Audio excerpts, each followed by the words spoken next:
നിങ്ങളൊന്ന് ആലോചിച്ച് നോക്കട്ടെ. ഏതെങ്കിലും സന്യാസിമായിട്ട് ചോദിക്കുക, നീട്ടി അലക്കി വിടുന്നുണ്ടല്ലോ, അവർ ചോദിക്കേണ്ട ചോദ്യത്തിലുള്ളൂ.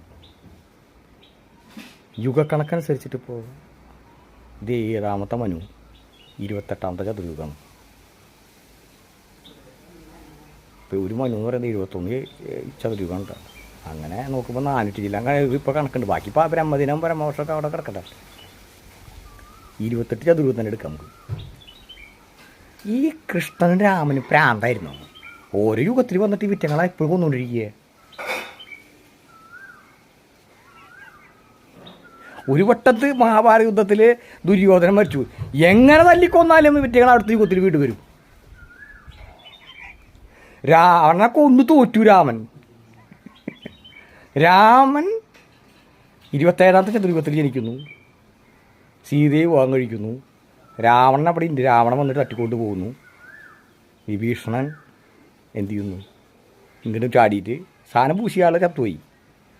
അവിടെ തീരണം രാമായണം. വേണ്ട, അവിടെ തീരണ്ടേ? അതേ 28ാമത്തെ ചതുർയുഗത്തിൽ വീണ്ടും ഈ രാമൻ തന്നെ ദശരഥ പുത്രനായിട്ട് ഇത് എൻ്റെ പരിപാടി, ഇവർക്ക് തന്നെ പരിപാടി. ഒന്നില്ലെങ്കിൽ ഇവർക്കൊരു നാണം വേണം. ഏത് രാമനും കൃഷ്ണനും ഈ മഹാവിഷ്ണുവിനൊക്കെ ഒരു നാണം വേണം. അല്ലെങ്കിൽ ഇത് എഴുതി വെച്ചാൽ കുറച്ച് ബുദ്ധിപരമായിട്ട് പറഞ്ഞു തരണം ഇതൊന്നൊരു സാധനം.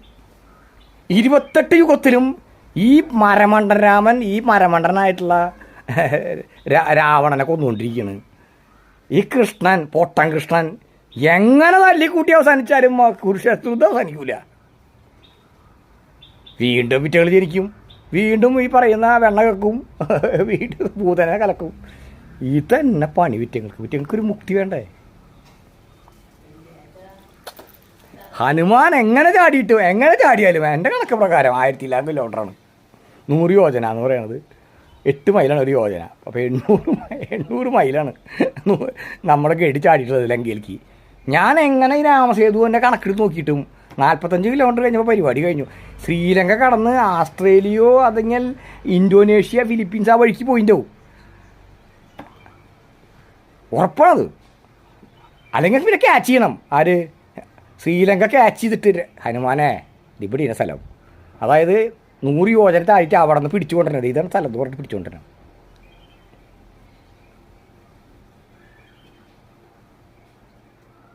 എവിടെയോ എന്തൊക്കെയോ ചീഞ്ഞ് നടന്നെന്ന് നിങ്ങൾക്ക് തോന്നുന്നില്ലേ? അല്ലെങ്കിൽ മധ്യമാചാര്യന്മാരുടെ മൊത്തം പ്രതിനിധികൾ ഇതിന് മറുപടി പറയട്ടെ. ഇക്കണക്കും നടന്ന